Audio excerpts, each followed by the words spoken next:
Ya pemirsa, kita lanjutkan diskusi kita. Saya mau ke Prof. Lindel. Prof. Lindel, kalau kita lihat di sosial media kan Presiden Prabowo memang menunjukkan kedekatannya dengan Presiden Donald Trump begitu ya, Presiden terpilih Amerika Serikat. Nah, tapi kalau Anda mengatakan tadi bahwa Trump itu sebetulnya bisa tidak terduga begitu, kebijakan-kebijakan yang akan dia ambil dalam pemerintahannya. Nah, Anda melihat bagaimana dengan gaya kedua pemimpin negara ini? Apakah kemudian ke depan akan match begitu atau justru saling bertolak belakang?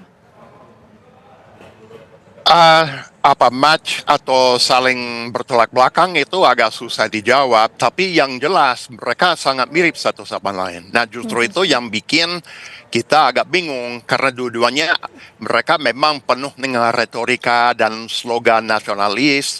Mereka daya tarik populisnya itu begitu ada.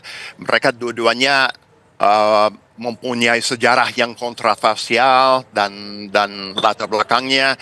Gaya kemimpinannya itu sebagai seorang pria kuat dan hubungan media itu juga kontroversial. Jadi mereka akan saling ngerti sedikit. Dan saya rasa memang ada titik temunya di sana. Tapi semuanya itu memang kembali ke khususnya Donald Trump. Mungkin Presiden Prabowo juga memang sangat berperan di sini. Tapi Donald Trump dia sangat susah terduga dan dua-duanya itu memang perasa ya. Jadi kalau ada yang menyinggung yang lainnya atau apa, itu bisa sangat susah diduga dan hal yang sekecil itu pun meskipun ini memang di tingkat internasional itu sangat bisa berarti antara dua orang, berarti bahwa memang itu bisa mengganggu hubungan antara Amerika dan Indonesia, apalagi memang ini khususnya mengenai ekonominya, tapi ekonominya itu untuk masuk ke Amerika dengan Donald Trump sepertinya ini akan agak sangat sulit. Oke, baik, kita menuju ke Prof. Freddy. Prof. Freddy, kalau tadi kan Prof. Lindel sempat menyampaikan ya soal eskalasi konflik di Laut Cina Selatan, tapi kita fokus soal selain Laut Cina Selatan, ini kan yang dibahas dalam pertemuan antara Presiden Joe Biden dan juga Prabowo Subianto adalah soal konflik di Timur Tengah. Nah, bagaimana dengan eskalasi konflik di Timur Tengah pasca pertemuan keduanya ini? Ya, tentu Amerika Serikat kan memandang Indonesia sebagai negara Muslim terbesar ya di dunia yang diharapkan bisa memberi kontribusi kepada penyelesaian damai di Gaza begitu ya, di Timur Tengah. Itu sih masuk di akal gitu. Tapi menurut saya sih kalau pendekatan Muslim or non Muslim, saya pikir udah terbukti kurang efektif.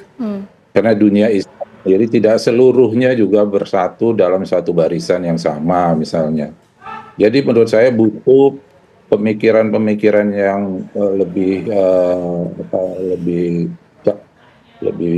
tajam begitu ya dengan persoalan yang ada di Gaza. Misalnya yang paling ya pendekatan kemanusiaan mungkin itu lebih perlu dipikirkan daripada pendekatannya lebih kepada pendekatan agama, etnik, sebagainya begitu ya. Sehingga di situ terasa Indonesia bisa memainkan peranan juga yang lebih besar lagi ketimbang memainkan kartu agama atau Muslim begitu ya. Saya pikir itu juga dibutuhkan dari Indonesia, meskipun Indonesia dalam hal ini kan punya kelemahan kalau bicara dengan Israel kita nggak punya hubungan diplomatik begitu. Jadi agak perlu juga Indonesia di situ kan bermain dengan pihak yang lain sebagai bridge untuk mendekati pihak Israel misal begitu ya. Jadi itu yang saya bilang pendekatan diplomatik yang lebih brilian lagi. Gitu artinya ya. Bisa berpengaruh ya pertemuan ini dengan konflik Timur Tengah, terutama Gaza. Pertemuan dengan Amerika Serikat. Betul. Ya, yang saya bisa katakan seperti yang disampaikan Profesor Linde tadi, jadi artinya kita lebih melihat kepada karakter seorang Trump nanti ini. Trump ini menurut saya kan masuk garis keras ini ya. Garis keras, konservatif dari Partai Republik. Make America Great Again. Jadi dalam banyak hal kalau main di sektor militer mungkin dia bisa bermain lebih lebih keras, tapi di bidang ekonomi dia udah melihat bagaimana Amerika Serikat harus bisa lebih luas bermanuver begitu ya. Nah, menurut saya sih itu dua hal yang Amerika harus bisa menata secara lebih wise gitu ya. Amerika kan sekarang secara ekonomi dia agak Baik. berantakan akibat rising China ini ya. Dia yang masih bisa diharapkan kan dia bisa mendapatkan revenue atau income itu justru Baik. dari industri militer. Baik, Prof. Freddy. Nah, itu yang perlu dipikirkan. Baik, oke. Saya mau beralih ke Prof. Lindel. Prof. Lindel, kita tahu ya posisi Indonesia dan Amerika. Indonesia mendorong kemerdekaan Palestina, Amerika saat ini mendukung Israel. Nah, kita tahu juga bahwa sebelum bertemu dengan Prabowo, Presiden Biden ini bertemu dengan Presiden Israel untuk mendorong membuka jalur kemanusiaan. Baru setelah itu kemudian mengangkat isu soal Gaza ini kepada Presiden Prabowo Subianto. Apakah Anda memaknai ini bahwa Biden sebetulnya ingin juga meminta kerjasama ataupun juga bantuan dari Presiden Indonesia dalam hal ini sebagai penengah dalam perdamaian antara sengketa yang saat ini terjadi di Israel dan juga Palestina?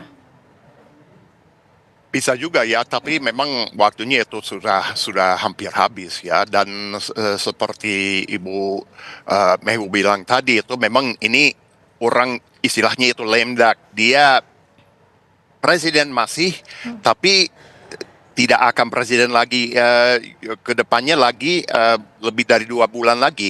Dan semuanya ini sudah alih ke Donald Trump. Donald Trump hubungannya dengan Benjamin Netanyahu, dengan Israel dan lain sebagainya itu sangat berbeda dengan hubungan Biden dengan Netanyahu. Jadi saya rasa Presiden Prabowo dia tahu itu. Orang ya, pemimpin-pemimpin dan administrasi di Indonesia mereka sadari. Jadi saya rasa memang apa yang bisa mereka hasilkan dengan bantuan dari Presiden Biden itu sangat minim.